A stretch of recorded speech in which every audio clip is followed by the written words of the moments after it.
fazer o seguinte, vamos deixar só o transporte público, não pode sair com o carro na rua. Aí pega e lota o transporte público de gente aglomerando, tá ligado? Muitas decisões que você fala assim, eu acho que eles estão tendo dificuldades em acertar ali qual que é o caminho, tá ligado? Monark, você tem razão. Quando foi a última pandemia que você se lembra? Da gripe espanhola, em que 1908. Ano foi? Estudou, mané. Caralho! Tem os meus dados. Ninguém viveu essa experiência. Ninguém, nem no Brasil, nem no mundo. Ninguém viveu essa experiência. Esse mesmo problema que nós tivemos aqui, Monark, a Inglaterra teve, os Estados Unidos teve, a França teve, a Espanha teve, a Itália teve. Você lembra o que aconteceu na Itália? O abre e fecha, também aconteceu lá. Aconteceu na Espanha, aconteceu em Portugal, aconteceu na Inglaterra, na Alemanha, no mundo inteiro. Ninguém tinha experiência e ninguém conhecia esse vírus também. Quem poderia imaginar que ia ter segunda onda da Covid? É um desafio que nunca no início da Covid, enfrentado. Ninguém imaginava. Ninguém conhecia o vírus, nada, nem detalhes. E nem tampouco de vacina, não tinha remédio, não tinha nada. Então, você tinha que tomar como uma referência a ciência. E isso nós acertamos. Porque ao invés de eu ficar chutando, ou colocando ideologia, ou o que eu penso, ou deixo de pensar, eu fiz já no primeiro dia, o primeiro caso de Covid no Brasil foi em São Paulo. Foi um empresário que foi para Milão, chegou logo depois do carnaval, ou durante o carnaval, e no dia 28 de fevereiro foi testado positivo no Hospital Albert Einstein. Eu recebi essa informação às 10h30 da manhã. A primeira pessoa testada positiva. Já tinha Covid na Europa, tinha Covid na China, e estava começando a Covid nos Estados Unidos. 28 de fevereiro, quarta-feira de cinzas. Naquele mesmo dia à tarde, nós já tínhamos montado o centro de contingência do Covid-19, com 10 médicos. Hoje tem 21, funciona até hoje. E o Davi Wipp foi o primeiro presidente a quem eu recorri, porque médico infectologista é meu amigo. Eu liguei para o Davi, vamos fazer bravo, competente. Eu liguei, Davi, vamos fazer um comitê, eu preciso de orientação para lidar com isso, porque se teve o primeiro, estou vendo o que aconteceu na Espanha, na Itália, Portugal, vai expandir isso aqui. E ele falou, vai expandir. E aí montamos o centro de contingência. E desde o início, Monark, nós seguimos a orientação desses médicos, desses especialistas. Graças a Deus. Porque ao invés de eu ficar preocupado com populismo, popularidade, etc., eu fiquei preocupado com as vidas. Porque eu segui a orientação dos médicos. Os médicos, quem é médico, ou a maioria expressiva dos médicos, é porque gosta do ser humano. Ele está ali porque ele gosta do ser humano. Ele não está ali para fazer dinheiro, para ficar milionário ou para fazer carreira política. Ele está porque ele gosta. Ele abraçou a profissão de médico porque ele gosta de gente. 99% dos médicos gostam. Sim. É que o que eu senti, isso é uma crítica que, vale para São Paulo, mas vale para o Brasil inteiro, né? O mundo todo e tal. É verdade. Eu sentia que, às vezes, os governos eles sentiam a necessidade de demonstrar que estavam cuidando do assunto, fazendo algo, tá ligado? Mas eles não sabiam como cuidar, tá ligado? E parece que às vezes queria tapar o sol com a peneira, tipo, não saia de casa, mas tem um cara que precisa sair de casa. Aí você faz uma lei que dificulta ele sair de casa, porque você fala, não pode sair de casa, só que ele precisa trabalhar para comer. Aí você tem o Estado brigando com a realidade, de certa forma, sabe? Foi o que eu senti. Tipo, eu sei que tinha que fechar, tem que ter o lockdown quando o negócio está indo muito forte, as UTIs estão lotando e tal, mas às vezes não tem como lutar contra a própria realidade que se põe aí à frente de você. Foi o maior desastre da humanidade. Depois da Segunda Guerra Mundial e do Holocausto, foi o maior desastre da humanidade. 216 países do mundo viveram isso. Não foi só o Brasil. 216 países do mundo viveram isso. Economias dilaceradas. Nós perdemos mais de 2,5 milhões de pessoas que perderam a vida. Só há uma situação mais trágica do que essa, o Holocausto, na Segunda Guerra Mundial, o assassinato de 6 milhões de judeus. E lá atrás, a gripe espanhola, 1919, 1920, aqui e na Europa também. Então, tudo isso devastou vidas, devastou famílias, devastou empregos. O Brasil dobrou o número de desempregados, dobrou o número de pessoas em situação de miséria, de pobreza, extrema pobreza, um desastre completo, crianças que não foram à escola, enfim. Mas tudo isso foi fruto da pandemia, né? Fruto da Covid, não foi de uma decisão do governador ou do prefeito, foi uma circunstância triste, dura, difícil, e graças a Deus, deixa eu bater aqui, estamos superando, porque queda no número de infecções, queda de casos, portanto, queda de internações, queda de leitos de UTI, E estamos flexibilizando. Agora, começando a voltar gradualmente, de forma segura, Igor, à normalidade. As UTIs aqui em São Paulo estão num nível seguro? Menos de 50%.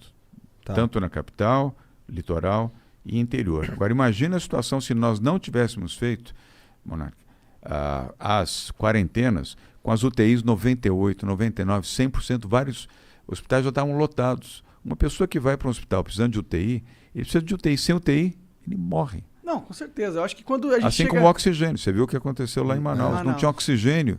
Pessoas morrendo em casa, morrendo em carro, morrendo na porta de hospital, porque não tinha situação.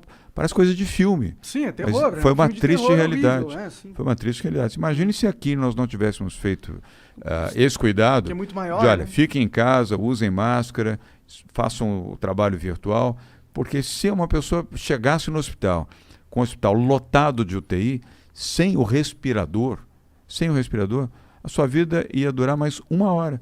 Na segunda hora você estaria morto. Foram muitas vidas os salvas. Caras que já iriam para UTI e nem era de corona. Eu acho que quando fora chega os outros com morbidade, as outras pessoas doentes, que tinham que ter o atendimento também. Você não pode impedir alguém que está, enfim, com um infarto, dizer, não, aqui você não pode, só vai ficar quem tem Covid. Você tinha que, na UTI, você tinha que fazer esse atendimento. Nós não tivemos. E como o Monarca falou, a situação entre a morte e a morte, ou entre o mínimo da possibilidade de viver e a morte. É o que você falou. 2019 foi um ano maravilhoso, não teve Covid, tivemos tudo de bom aqui em São Paulo, crescimento econômico, geração de emprego, geração de oportunidade, tudo, pá! Veio a pandemia em março, mudou a história de São Paulo, mudou a história do Brasil, mudou a história do mundo. Sim, foi a pandemia que foi a condução do controle da pandemia que te separou do Bolsonaro? O que foi? Boa pergunta, Igor. Não, foi antes. Logo no 3º mês. Primeiro que o Bolsonaro demitiu já 2 ministros no primeiro mês. Nunca vi isso. Alguém assumir no primeiro mês. Demitiu o Gustavo Bebiano, que morreu até de desgosto, na minha opinião. E o Santos Cruz, lembra? No primeiro mês. Como é que pode alguém nomear 2 ministros e no primeiro mês demite 2 ministros em 30 dias de governo? Depois... Ele chegou a nomear o Bebiano? Sim, senhor. Bebiano era ministro de Estado. Sim, senhor. Caralho. E o Santos Cruz também. Demitiu, em 30 dias demitiu os 2. Os 2. E o Bebiano foi o que estava do lado dele fazendo a campanha dizem dele. Que ele era o homem, o braço direito do cara, né, na campanha. E fez a campanha o tempo todo no Rio de Janeiro, junto com o Paulo Marinho e outros poucos. A gente conversou com o filho do Paulo Marinho aí. O André Marinho. Grande figura, o Andrezinho. Figuraça. Figuraça. E depois ele disse várias vezes, eu ouvi, vocês viram, então, dizendo, não serei candidato à reeleição, sou contra a reeleição. Pô, no 2º mês, em fevereiro, ele já falou, sou candidato à reeleição. Eu falei, mas como é que pode isso, um presidente que na campanha disse que não seria candidato à reeleição, se elegeu dizendo, não serei candidato à reeleição. Aí assume no dia 2 de janeiro, em fevereiro já diz que é candidato à reeleição. Isso é clássico político, né, Dória? Vamos lá, vai. Não estamos surpresos, vai. Bom, fora isso, a demissão dos ministros. Depois quer combater a corrupção. Aí defenestrou, demitiu... Desde o início foi uma situação conflitiva. Defenestrou é maneiro. Jogou pela janela. E transformou o Sérgio Moro em inimigo. Pô, já começou, não é que foi quando depois de demitiu, já durante o período. O Sérgio Moro tomava tiro todo dia, humilhações do governo, tudo. E cadê o governo que ia combater a corrupção? Mandou embora o Sérgio Moro e transformou o Sérgio Moro no inimigo da República. Ia defender o meio ambiente, o que fez? Nunca se invadiu tanto a Amazônia, nunca se derrubou tanta árvore, nunca se teve tanto incêndio, tanto mal feito ao meio ambiente no Brasil como no governo Bolsonaro, logo no início. O que é isso? Que país é esse? Aí fazer um governo liberal. Eu conheço o Paulo Guedes, gosto do Paulo Guedes, mas acho que ele está contaminado pelo Bolsonaro. Não, vou privatizar tudo, vou privatizar os Correios, lembra-se? Os Correios vão ser privatizados. Ele falou na campanha isso. Vou privatizar os Correios, vou privatizar a Eletrobras. O que privatizou? Nada. Está aí falando até agora que vai privatizar os Correios, vou privatizar a Eletrobras, e não privatizou. Nós já temos 2 anos e meio. Me dê um exemplo claro de uma grande instituição pública que foi privatizada. Naquilo que ele dizia, mais privado, menos público, mais Brasil, menos Brasília, logo no início. Eu sei que ele criou uma estatal nova, né? Vou acabar com a tal da TV Brasil, lembra-se? Não, isso é um absurdo, não sei o quê, lulista, para fazer propaganda de petista. Tá aí a TV Brasil, consome uma fortuna e só fica falando baboseira do Bolsonaro, dos filhos do Bolsonaro, dos amigos do Bolsonaro, o dia inteiro. Aí no terceiro mês, e sem contar que as 2 vezes que eu tive com o Bolsonaro, eu falei, pô, esse cara não é possível. O jeito que fala o que ele fala, pô, os absurdos, Igor, os absurdos, eu não posso falar porque eu não falo palavrão, também esse negócio assim foi constrangedor conversar com o Bolsonaro. 2 conversas, fui como governador lá em Brasília, eu falei, não é possível, esse homem não tem alguma coisa errada, ele não é normal, falando as coisas que ele fala, os absurdos que ele fala, afrontando, chamando o Superior Tribunal, o Supremo, o STF, dos maiores palavrões que você pode pronunciar, já no segundo mês de governo ele falava isso, eu vou acabar com esse Supremo, vou não sei o quê, brigava com o Rodrigo Maia, o Rodrigo era o presidente da Câmara Federal, filho disso, filho daquilo, mas não sei o quê, eu falei, pô, que é isso?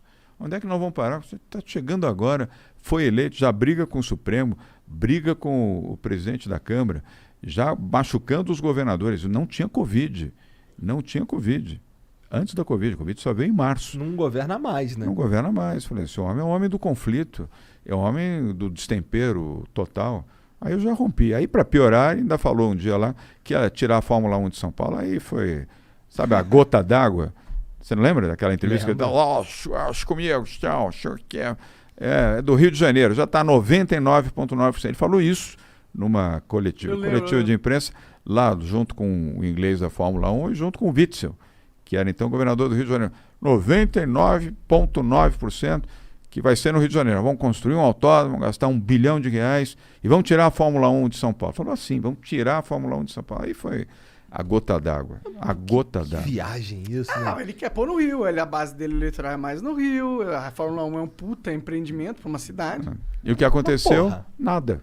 Fórmula 1 está aqui, renovamos por mais 10 anos, agora em novembro tem a Fórmula 1, mas ali foi a gota d'água. Eu falei, pô, esse cara é um irresponsável, fazer um autódromo, gastar R$1 bilhão para fazer um autódromo lá em Teodoro. Você já foi lá em Teodoro? Você é do Rio, né? Ah, não, você é, eu sou do Rio, você é do Rio. Ah, você é. Pô, você sabe o que é Teodoro? É campo ali, nem o Exército gosta de ir lá. Aquilo foi cedido para o Exército para fazer treinamento militar. Nem o Exército brasileiro. Pô, o cara disse que ia gastar R$1 bilhão para fazer autódromo.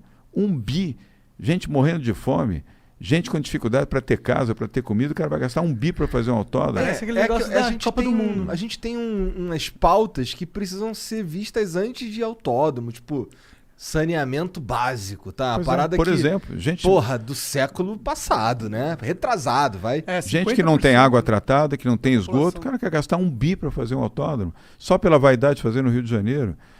Já tem o autódromo aqui de Interlagos, os pilotos amam o autódromo de Interlagos, está pronto, está em ordem.